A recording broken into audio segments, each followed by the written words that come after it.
Pernyataan itu bisa benar bisa salah, ya. Ya. Undur man qala wala tandur undur ma qala wala tandur man qala. Ya. Lihatlah apa yang disampaikan dan jangan melihat siapa yang menyampaikan. Ini diarahkan kepada pembahasan apa? Diarahkan pada pembahasan apa? Jadi tidak mutlak. Tidak dikatakan mutlak itu adalah benar, ya, tidak mutlak juga salah. Tapi lebih banyak dari ungkapan itu, yaitu undur ma qala wala tandur man qala, maka ini adalah mengarah kepada sesuatu yang kurang pas, ya, kurang benar. Yang artinya apa? Artinya ketika kita menerima sesuatu informasi, itu memang dilihat apa informasinya dan siapa yang menyampaikan. Apa informasinya dan siapa yang menyampaikan. Tidak hanya sekedar apa yang disampaikan saja, tapi juga melihat siapa yang menyampaikan.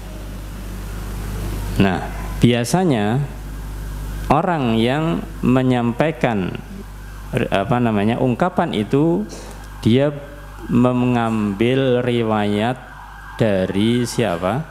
Abu Hurairah ketika menjaga zakat, yang menjaga gudangnya zakat. Saat Abu Hurairah itu menjaga yaitu zakat, kemudian datang setan mencuri, ya, mencuri, kemudian ditangkap oleh Abu Hurairah, kemudian minta dilepaskan.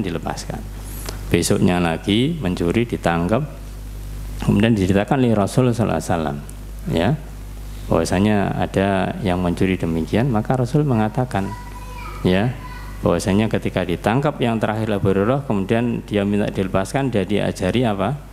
Ayat kursi.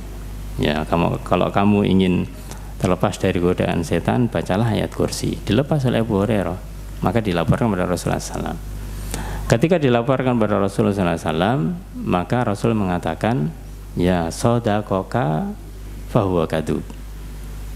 Yang diucapkan itu benar, tapi dia pendusta.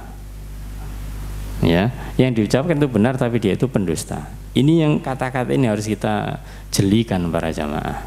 Ya, jangan kemudian diambil pemahaman, loh, berarti kan nggak apa-apa ngambil perkataannya setan, wong Rasul juga membolehkan. Ya, Pak yang mengatakan adalah setan. Ya, dia seorang pendusta, tapi boleh diambil perkataannya. Ini sedikit kalau saya katakan, itu pemahamannya kurang sedikit. Kurang sedikit bagaimana? Tidaklah ayat kursi itu dipahami dan diamalkan untuk bisa mengusir setan kecuali ada, yaitu legalisasi bahasa kita. Ya, ada legalisasi dari siapa? Rasulullah SAW. Ketika Rasul mengatakan sodakoka, dia benar, dia jujur kepadamu.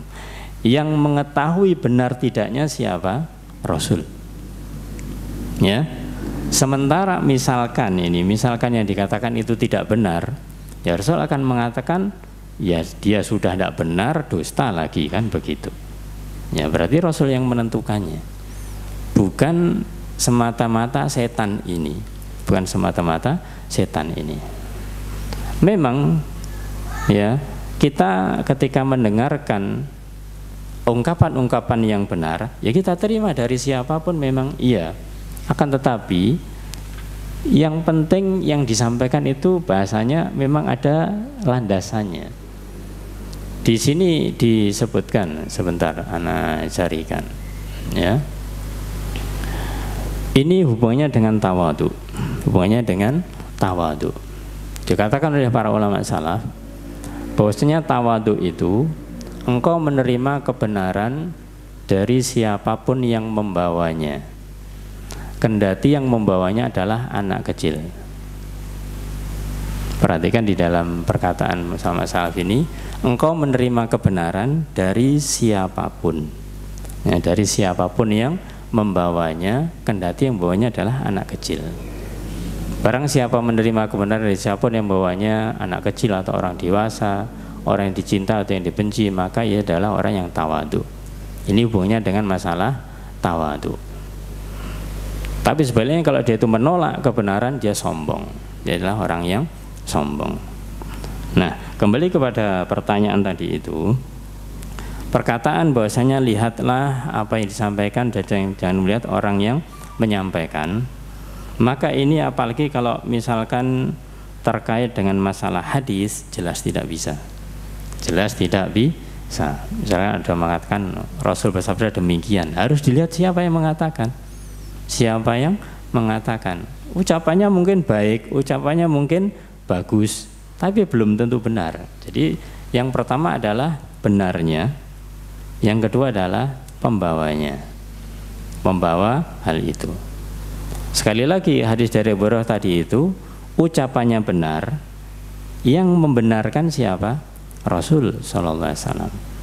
Yang benar adalah Rasul Sallallahu Alaihi Wasallam. Jadi ungkapan yang benar itu dibenarkan oleh Rasul Sallallahu Alaihi Wasallam. Kalau ungkapan yang pertanyaan tadi kita bawa secara umum, pokoknya kan ucapannya baik meskipun yang mengatakan orangnya katakanlah tidak baik. Ya jadi pertanyaan malahan, yang mengatakan tidak baik kok bisa berkata baik? Ya, makanya jadi pertanyaan demikian.